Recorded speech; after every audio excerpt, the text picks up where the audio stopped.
Welcome to another edition of the Dojo Show. I am your host, Sensei Marvin, here with another exciting week of martial arts talk. This week, I am excited to have our wonderful guest here to speak with us. I have had the honor of speaking with a great martial artist who's also a great person doing great things in the Maryland area. He is the branch chief of the Maryland Kyokushin-Kan organization, Sensei Bob Buchanan.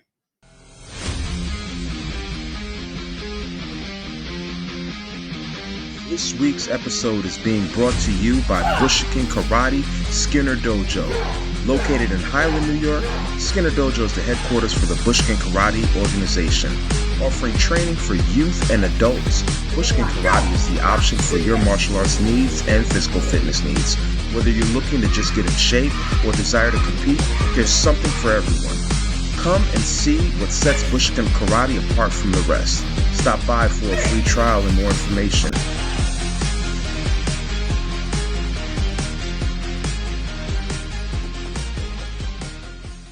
All right, and we are here, and welcome Sensei Bob Buchanan. Sensei, how are you today? Living the dream, enjoying this unpredictable Maryland weather. Yeah, it's unpredictable here in North Carolina as well. Thank you so much for taking a moment out of your busy schedule to come and chop it up with me on the Dojo Show. I love following your content. You're so motivational. You're one of the people that I follow all the time, and I'm a big fan of yours. So just know that I'm always watching, and I know you see me liking all your stuff all the time whenever you post. I do. But I definitely can appreciate all the energy and the positivity that you continuously bring. You are a light for the full contact genre of karate. You are an ambassador for the art, and you definitely hold a lot of positivity towards that. So I do thank you, and we're gonna go ahead and get started. I like to give roses, so I'm gonna give you flowers real quick. But before we go ahead and get into this interview, let me go ahead and read a little bit about who you are. So Sensei Bob Buchanan is a 5th degree in Kyokushin-Kan Karate. He is the branch chief of the Maryland Kyokushin-Kan Association. Sensei has also been a school teacher for the last 23 years and has worked with a wide range of ages and giftings. His early, fresh out of university work in the autism program at the acclaimed Ivy Mount School helped Sensei to see the practicality in breaking down even the smallest tasks into manageable parts, thereby making learning accessible to everyone. Throughout his training, Sensei Bob has had the privilege to compete in various tournaments and has met other karatekas around the world. So give it up for Sensei Bob. Thank you, sir. Keep forgetting how long I've been teaching. Listen, time flies, doesn't it? It really does. It really does. Time flies. I mean, I remember when I was like one of the young guys around here, and people are like, oh yeah, they're all up and coming, and it's like now I'm almost 50 years old. I'll be 50 next year. So time flies. First question I want to ask is, how long have you been training in Kyokushin? We always have a little karate birthday celebration in the dojo, and last month it was my 19th year. So 19 years. I'm officially a karate adult. That one kind of snuck up on me. Just, man, have I really been doing it this long? It doesn't feel like it. Yeah. So yeah, time flies when you're having fun, right? It certainly does. So let me ask, what was your motivation for getting into the martial arts, and maybe even more specifically getting into Kyokushin Karate? Well, to be honest, I was fat and I didn't want to be fat anymore. No, it's, I always, growing up where I grew up on the Eastern Shore of Maryland, you either played whatever sport was in season or you got a job. And right. I guess I did both there for a while. So going from playing soccer in the fall, basketball in the winter, and then baseball in the spring for all 4 years of high school, then transitioning to college, where I didn't change my eating. Right. I had some things Right. introduced into my diet, as most college students do, but I didn't. I didn't keep up with the physical activity. So, I joke with my karate students who are going off to college about the freshman 15 and how I gained the Hmm. freshman 85. Wow. So I think I graduated high school. I used to brag because I had a six pack in high school, but I was like super skinny. Like, that's not impressive. Right. I went from graduating high school as 175 pounds to I was about 350 pounds when I first started Wow. training. And you're not And a small guy. You're about what, 6'4", 6'5"? 6'6". 6'6". Yeah. So So it didn't, 175, 6'6" was real skinny. yeah. But even the 350, it didn't, people would always say, you never really looked that big, but I I get felt it. that all the time. Um, Yeah. Yeah. and so just years of, I hated exercise just for the sake of exercise. It just bored the heck out of me. And so I had no interest in that. But if you give me a ball, even at my unhealthiest stage, I would still go out and play basketball on Thursday nights, or Right. I would do like a rec soccer league or something like that. As long as there was a way to keep score, a way for me to show improvement, I can kick a ball, I can dribble a ball around all day. Mm. But Mm. I'd start watching the UFC, and a buddy of mine came to me in early October 2005. And I'll never forget, he puts his foot up on the arm of my couch and he rolls his jeans up and he shows me this nasty bruise on his shin. I was like, holy crap, what did you do, man? He goes, Bob, I found real karate. I was like, say what? Tell me more. He's like, you know that guy, George St. Pierre, we watch on UFC? Like, this is the karate he started doing. I'm like, bet, I'm in. Like, when can I start? And I guess he gave me that.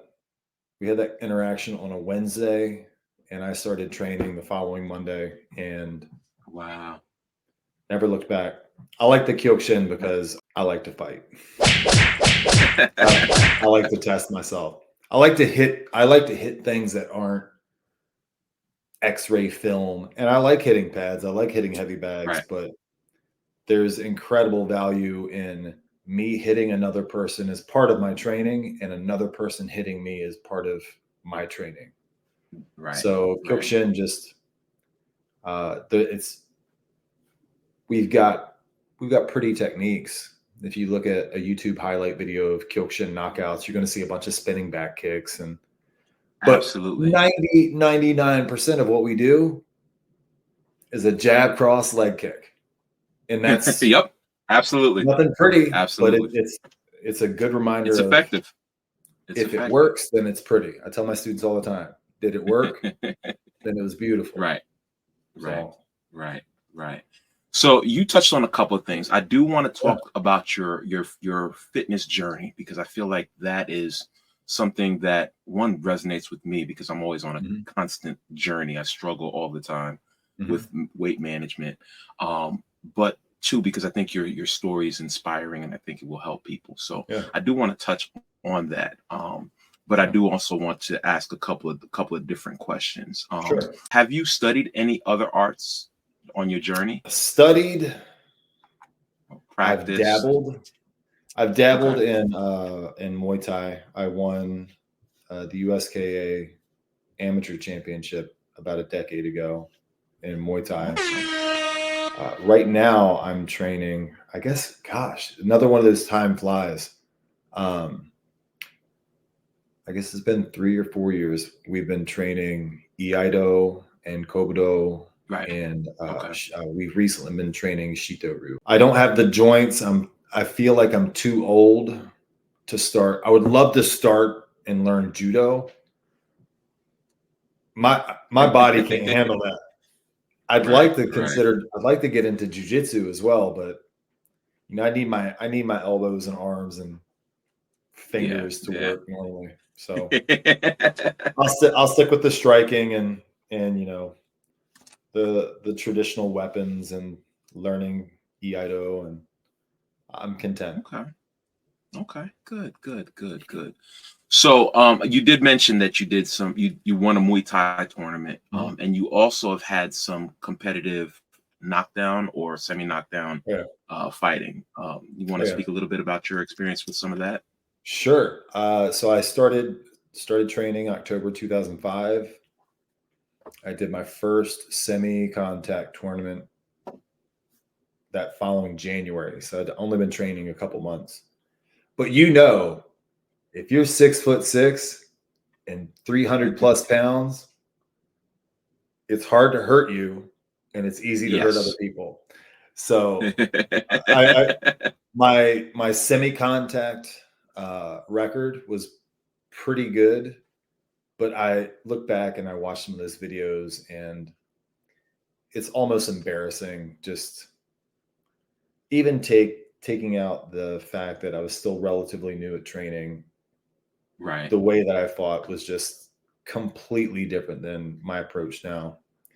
So I fought semi-contact for probably 3 years, and then I jumped right into full contact. And I've done Shihan Renee's cruises. I've done his Ring Wars competition 3 times, and I've won all 3 times. I've done Awesome.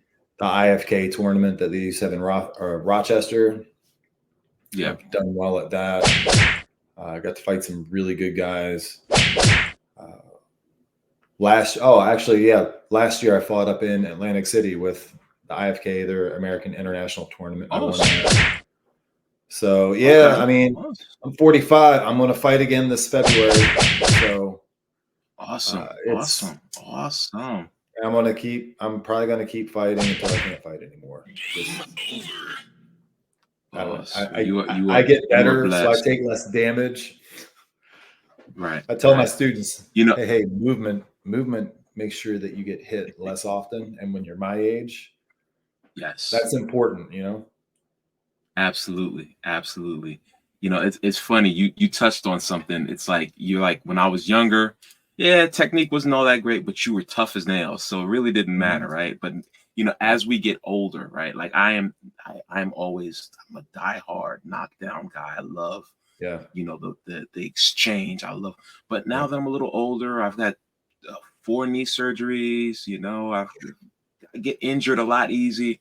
Yeah, I'm less likely or less wanting to bang as much as I'm wanting to try to move around and fight smarter. So it's that kind of like a slope or an axis, right? You have like the strong and not dumb, but strong and not knowledgeable versus the older and slower, but now you have a lot more knowledge and you're focusing and paying a lot of attention to the application of the technique and how to utilize it in the sabaki, understanding the angles and so forth and so on. So it definitely speaks to a lot of that, and I can relate. I've transitioned. I tell my teenage karate students, I've transitioned out of the Cobra Kai way of fighting and into the Miyagi-Do. Right. Like I'm not trying to take, just because I can take the beating doesn't mean I'm not trying to drive home from a tournament worried if my leg is going to lock up or right. So yeah, I think I fight much better now, out of necessity. And you drive home, and then the next day you got to go and teach. So you don't want to be walking around looking like a grandpa, when you've had a weekend of competitive fighting. So my students, they know when I go fight too, and so they're watching Mr. B like walk through the hall. Like, how bad did he get beat up this weekend? Oh, he must have done well, or got knocked out real early because he seems fine. It's kids. They're so unforgiving sometimes. They are so unforgiving most of the time. Brutally honest. So speaking of teaching, I wanted to ask, when did you kind of realize that you wanted to go and do this more than just as a hobby? After I started doing it. I didn't Really? want to teach. Yeah, I didn't want to teach karate initially. I wanted to just train, travel, bang, and Right. compete. And at that time, my old at that time I was teaching third grade at the private school I was with for years. And my oldest son, who's now 24, was in that third grade class. And it just so happened that year, it was a co-ed school, smaller co-ed school, but that year, my third grade class was all boys, 17. And so I can teach a group of 17 boys a lot different than I teach a mixed group. And we had Absolutely. some of those guys, some of those young men reach out to me still, just like, hey, you remember when we would do like rank promotions and things like that? Like we were in the military. Like, yeah, that's cool. But a few of the moms in that group really wanted their kids to learn karate, and I would throw out excuse after excuse, and the last excuse was, "Oh, I don't have a space." And so one of the families was like, "We've got a very large basement. Could you use our basement?" I'm like, Wow. God, okay. So I started teaching, and probably I am eternally grateful for this family. Probably taught in their basement for about 6 months, and we outgrew the basement. I had to start renting Wow. space at a local public school, and it was maybe 2 years later. 2 years later, it was when she's now one of my black belt students, Abby. She, I think it was the last day of school, her fourth grade year, was in a terrible accident with her mom and her brothers. Oh, wow. She should have died. She might have died on the scene. I can't Right. recall. But when she came back in fifth grade, she's still to this day got some issues that she's just going to have to live with and work around. But her mom wanted her to start practicing karate with me, not to learn how to fight, not to learn uh, kata, but just to Right. kind of learn how to move and control her body, and almost like a form of rehab. And Right. so that was the deal. And Abby trained with us, and uh, like she caught the bug and was like, "Hey, I can't fight like you do, but I can fight." Right. So she graduated 2 years ago. She graduated high school. I guess she's a sophomore in college now. Wow. Trained from fifth grade all the way through high school. She earned her black belt the spring of her senior year. But kind of watching, and Abby's just one. She's kind of like this hero in our dojo. Right. This like legend. She's like a legend to some of the younger students because they've never met her. Right. But that's students like Abby. Uh, I'm thinking of other specific students. Just they came because they didn't have a place to go. They didn't really care for team sports. A few Right. of them, to be honest, they weren't really good at team sports. Right. But Right. we preach all the time. The dojo is almost like a wrestling team in that we're all working together, but we're all working Right. on slightly different things. Absolutely. Right. And I've had kids who couldn't cut it on the soccer field, but man, they could fight. And Right. their kata was on point. And just I've always kind of thought of our dojo as a community. I hate I personally, this is just like my personal feeling. I don't like the dojo being called a family Hmm. because there are a lot of messed up families out there. Right. Right. And There's like dysfunction within families. there's we're like a family. It's like, well, that's not, I understand your heart. That's not really, I think that might trigger some negative emotions for some people. We're Right. definitely a community. And so to be able to Right. provide that community, Um, I tell my students all the time, even my youngest 3.5-year-old student, does Sensei Bob care if you get hurt? No. Does Sensei Bob want you to get injured? No. Right, That's right. right. Sometimes we have to get hurt, and just young people nowadays aren't being. I feel like the dojo gives a community and a platform to teach young people things that are not being taught anymore. Absolutely. I agree So, wholeheartedly with that. Yes, so I I'll keep agree. doing this till the day I die. Okay, okay. How would you say being a professional teacher has impacted your teaching in the martial arts world and vice versa? Well, it's funny. I've actually brought in some tools that I use in my classroom, like for our black belt testing process. There's a rubric, and I give them the rubric. This is what you need to Okay, do at what right, level. You need to earn this many points by the end of the process, so they can see exactly what I'm expecting, and right, nothing's kind of left out. Well, was my kata good enough? Well, did you do these 5 things in your kata? right, Then it was passing. So I bring in a lot of rubrics. I try to make my feedback very specific, okay. instead of like telling a student, your punch needs to be higher. It's like, no, your punch Right, needs to be right, about 2 centimeters higher. Perfect. So specific feedback. Um, Something else, I got this idea. One of my teacher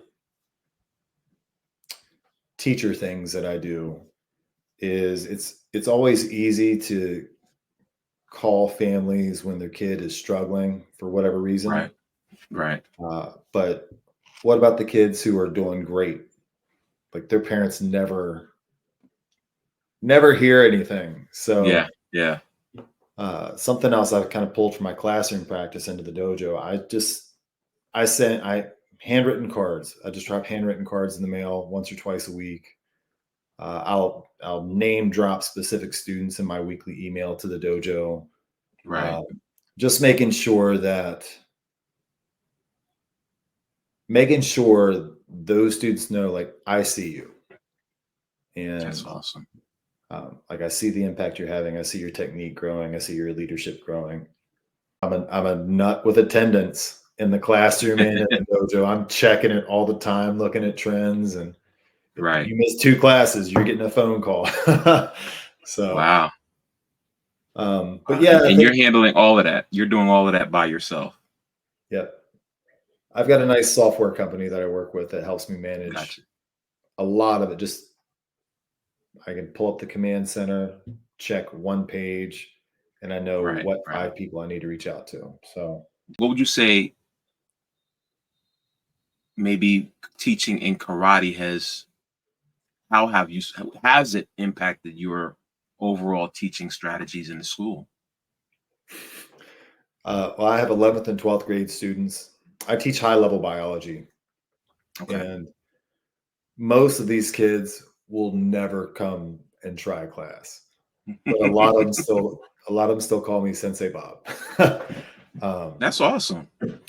yeah, I think for me, probably the greatest gift that martial arts training has given me is this. I just call it the calm. Like the way I'm talking to you right now, Right. this volume and this tone. Now, when I laugh loud. And when I go to my son's football game this evening, I will probably lose my voice yelling. But Right. this is me, and Right.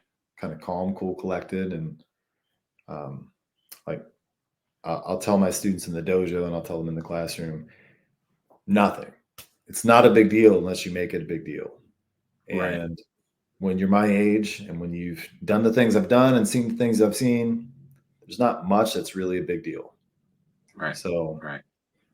I figure as a teacher, if the biggest complaint I get from my students is that I need to speak up more, I'll take that. In the dojo, grit is important, Right. and learning how to fail is important. Right. So, again, a lot of my high school students will never come try a karate class, but they're getting the experience of, I'm letting you fail in a safe place, surrounded by people who care about you Right. before you go out to college where it's, you're a small fish in a giant Yeah. pond and It's no a one whole cares different who ball you game. are. Right. Absolutely. So yeah, grit and calm. That's what my bio students get from me. It's funny. I don't know if you remember, like, you came to my tournament years ago, Yep. and it's funny. I used to train with the organization that you were with previously, and I remember I called. I think it was Shiandai Kathy, and it was like, "Hey, you guys want to come to the tournament?" And she's like, "Oh no, we don't really do the tournament, but I know I have one. We have one dojo that will come." And she recommended me to you, and the rest was history. And you guys came down, Yeah. and you guys were like Whoa, somebody awesome. wants You to guys. fight. Let's go. We spoke a little bit about your fitness journey, Mhm. and one of the questions that I had asked you was kind of what spearheaded you going into the martial arts, and Yeah. you had spoke about just kind of getting out of shape and ballooning from 175 to about three something, you said 350. 350.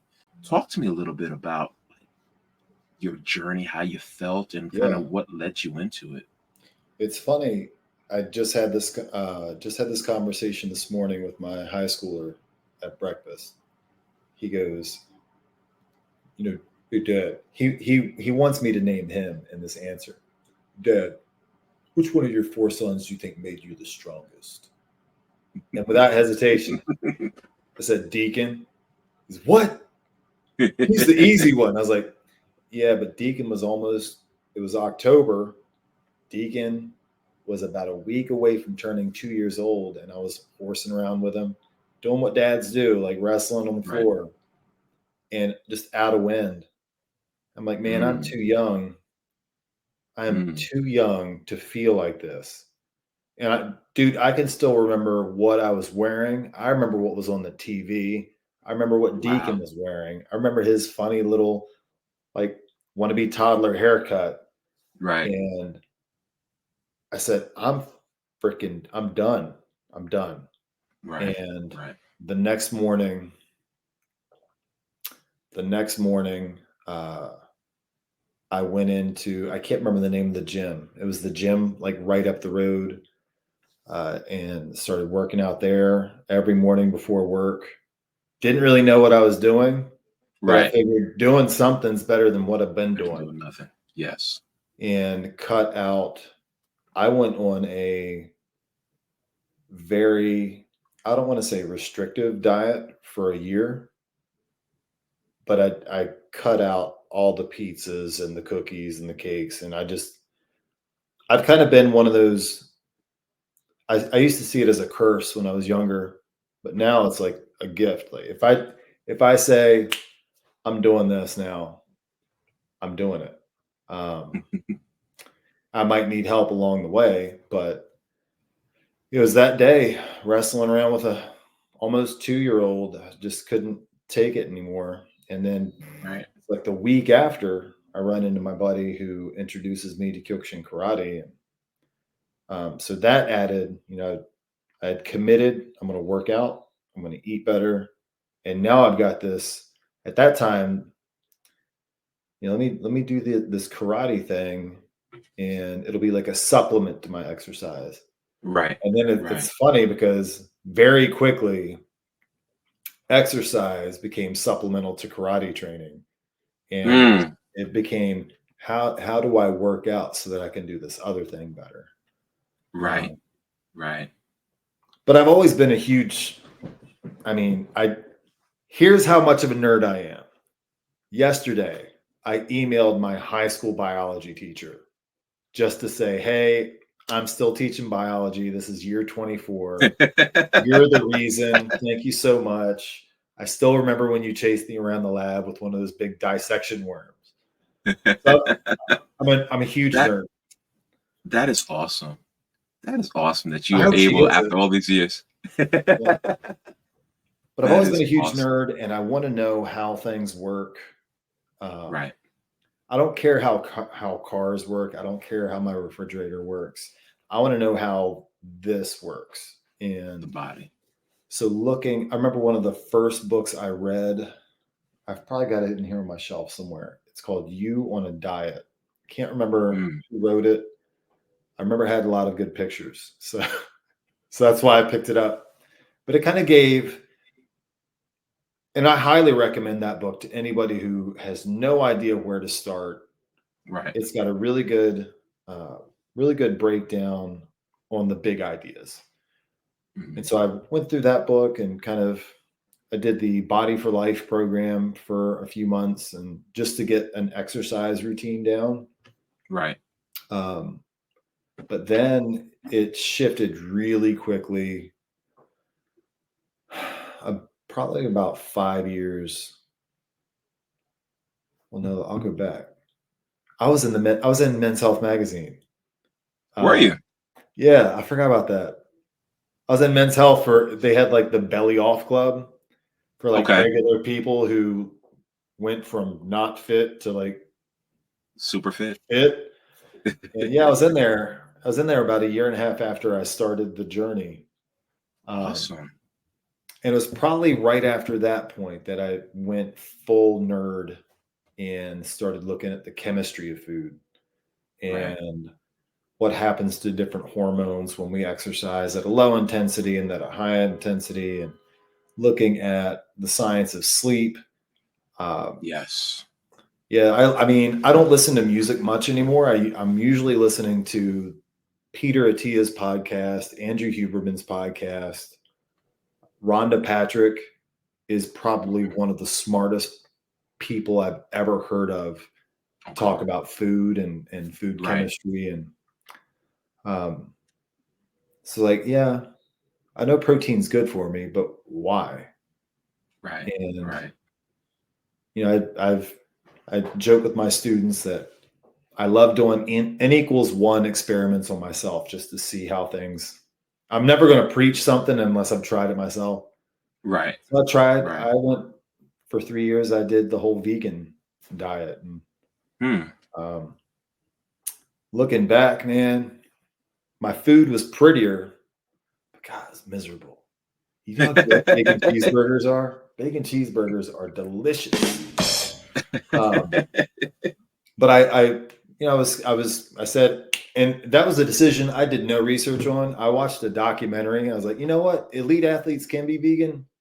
And at like You're going 1 in the for it. afternoon during COVID, I started and I went vegan for 3 years.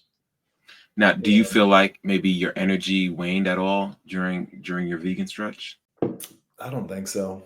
No. I lost a lot of weight. Okay. And for now, a 45-year-old guy, like if I go to the pool and take my shirt off, I don't look like a 45-year-old guy. Well, you Um, don't look like a 45-year-old guy, even if you don't take your shirt off. oh, I need to get rid of some of this gray. Yeah, the gray. Just to get the what's that? What's that? What's the gray stuff that Like you just for men or something. Yeah, there you go. Yeah. You just get it just for men. You're good. Or you Oh can do man. like me and just shave it off. I don't know if it'll have the same effect though. No, it won't. I You, have a you probably misshapen wouldn't head. look good with I've got to keep it. this to cover up my lopsided head. Oh man. But yeah, did the vegan thing. I never really looked into it. I just figured, oh, I'm eating fruits and veg. I'm doing all these things that other people are saying I should be doing. Right. And then I started looking at the chemistry of protein. Hmm. And I was like, okay, this explains why I've lost weight. I haven't been losing the good weight. I've been losing muscle mass. Mm. And when I started to do the math and kind of project out, just as quickly as I started the vegan journey, it was at like 6:30 in the evening one day. I was like, double bacon cheeseburger. I'm done. I'm on the carnivore diet this week. Yeah, yeah. I haven't done that yet, man. I'm a teacher. I don't think I can afford the carnivore diet. Yeah, But yeah. yeah, I read a lot. I listen to a lot of people who are a lot smarter than I am, Right. and Right. I think one of the things that I give to my students and just my friends and my community is there's what works for me might not work for you, and Right. it might not work for anyone else. But I know what works for me, and I was just telling a client last week. I was like, hey, I'm not saying do what I do, but if you try it, things might get better. Right. Right. And even better, if you try this, things will definitely not get worse. So Right. I'm asking you to eat a little bit more of this a day. I'm asking you to consider taking fish oil. Consider taking some vitamin D because you never go outside, man. Right. Um, Right. but yeah, just learning what food is made out of and where it comes from, and better ways to cook it, and it's that has been crucial, um, because they say 80% of fitness is kitchen. I tell my students, the high schoolers I teach, all the boys, they want a six pack. I was like, well, six packs are made in the kitchen. They're not made in the gym. Right. I said, you've Right. got a six pack. It's just in the fridge right now. Uh, so looking a lot at the chemistry of food and just the chemicals of the brain and the body when we train and when we sleep. And then, I've got a couple certifications in personal training over the years. Uh, I taught again. I tell my four sons, if you are the smartest person in the room, you're in the wrong room. Crowd. Yeah. You're in the Like wrong you crowd. Yeah. need. Yeah. I have no problem talking with people who make me feel like a moron. In fact, like that's where I like to be. So I talk with some of the elite trainers in the DC metro area. Just, Right. hey, what would you do to build explosiveness for this kind of activity? And man, they'll come up with some total quackery, and then I'll try it, and I'm just like, Oh, oh, I love it. oh yeah, that works. We will be doing this now. So Yeah, it's funny that you say that, because I've seen some posts, and I in my mind you are like the burpee king. Like I always just like in my mind I'm like, yeah, Sensei love Bob them. is gonna he's gonna give his students like 150 burpees to do, and they're all gonna be like clamoring like they hate it. But like, what are They some love things it. that you they do love it? So Yeah. I guess my question is like kind of how do you incorporate um, the tools that you've learned Mhm. through your fitness journey into Kyokushin Karate? It's funny. I had a potential new student reach out to me, and he sounds like me from 20 years ago. I really want to Wow. try this, but I'm really out of shape. Hmm. Um, do you think it's okay for me to try this? I was like, my man, this is the place to be. Um, Exactly. Yep. and I explained it. Same thing. I say to you. I said to him. I design our training. Uh, our training, especially right now, because a lot of us are prepping for the Atlantic City tournament. Training should mimic competition.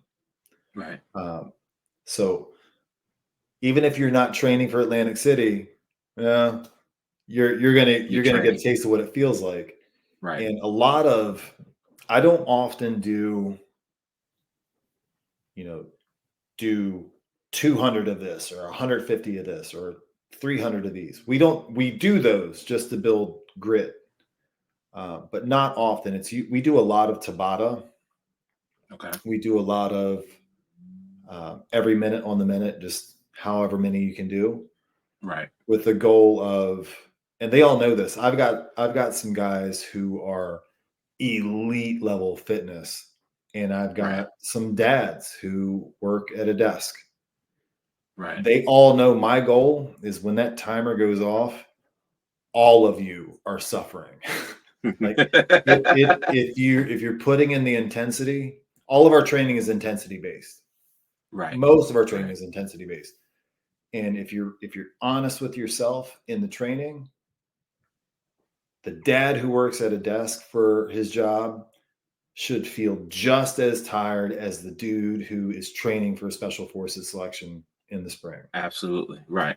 I try to take the best stuff, and I've been training 19 years now. I've been teaching for 14.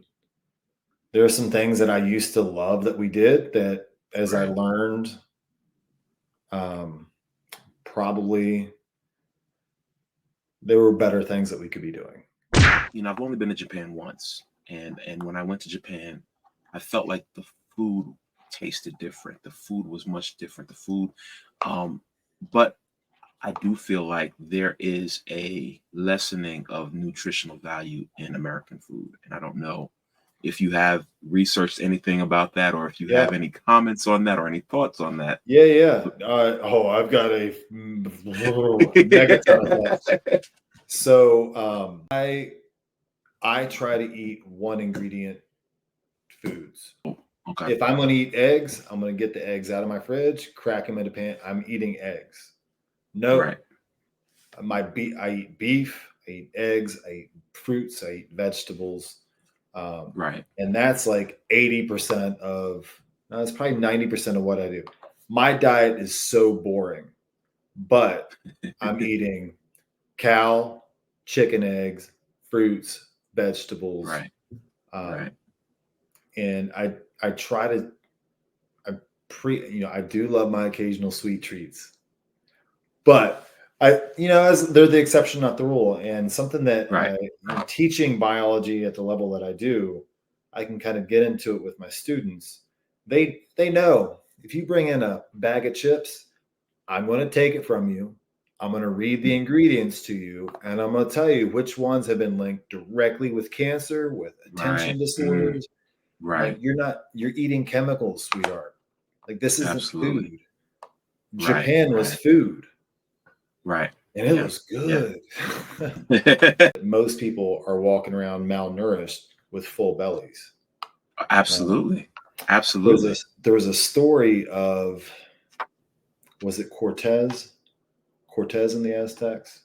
They robbed the Aztecs of their gold, and they loaded their ships up with the Aztec corn and sailed back for Europe. And they killed the natives before they learned if you don't cook this in a specific way, your body can't get the nutrients out of it. So a lot of these guys on the trip back to Europe, they die with full bellies. They die of malnourishment with full bellies. And that's what we're seeing. Only we're not, in our culture, we're not just dying, we're getting sick. We're seeing behaviors in kids that I've been doing this for 24 years now. We're seeing things that hadn't been seen in the rates of diseases. Yeah. So coupled with what I'm seeing is a sedentary lifestyle in a lot of young people, especially mixed with they're just eating they're eating chemistry experiments. Right. Yeah. Especially like those Takis. Dude, I was just about to bring those up. Oh my gosh. Oh, they're disgusting. Actually, they taste bad, and I'm sure that all the chemical content in there is ridiculous. Yeah, I tell anybody who will listen that if your food has an ingredient that sounds like it should be in a chemistry lab, you probably shouldn't eat it. And here, but I did say I wanted to give you a couple seconds. So my understanding is you have a son that is getting ready to go D1. Is that correct? Yeah, buddy. My son Aiden, he's a senior at Our Lady of Good Counsel, and they are playing for the WCAC championship tonight against DeMatha. Well, by the time this airs, he will have either won or lost, but we'll keep you. He will have won. They won it last year. It's a rematch of last year's championship. We won it last year. It's going to be a harder game this year, but he's committed to play football at West Virginia University next year. And awesome. It's been a wild ride. He makes me look like a normal sized man. How big is he? He's 6'9", probably 330. Oh my goodness. I call him sir. Wow. Wow. He is a big boy. He's a giant human. He's a giant human. Goodness. Another reason I'm at the store eight times a week. Yeah. To feed him. I wonder what his caloric count is for the day for one meal. He tracks it. Yeah. Does he? Yeah. Does he's kind of caught my bug for knowing what you eat and when you eat it and how you're feeling when you do. And that's awesome. It's going to be expected of him at the next level anyway. So he's like, might as well get started now. Right. Well, that's awesome. Well, Sensei Bob, so let us know if somebody listening to me is in the Maryland area, how could they find you? They could either go to forgemd.com, or they could just hit me up on Instagram, Sensei Bob. It's pretty much what everyone calls me, karate or not. Anyone connected to me on Instagram just calls me Sensei Bob. Thank you so much for spending some time with me. I truly enjoyed this. I look forward to chopping it up with you in the future. Hopefully I'll see you at either one of my events, or we'll catch each other in passing. But awesome. Sensei, thank you so much. Yeah, thank you. All right. Be blessed.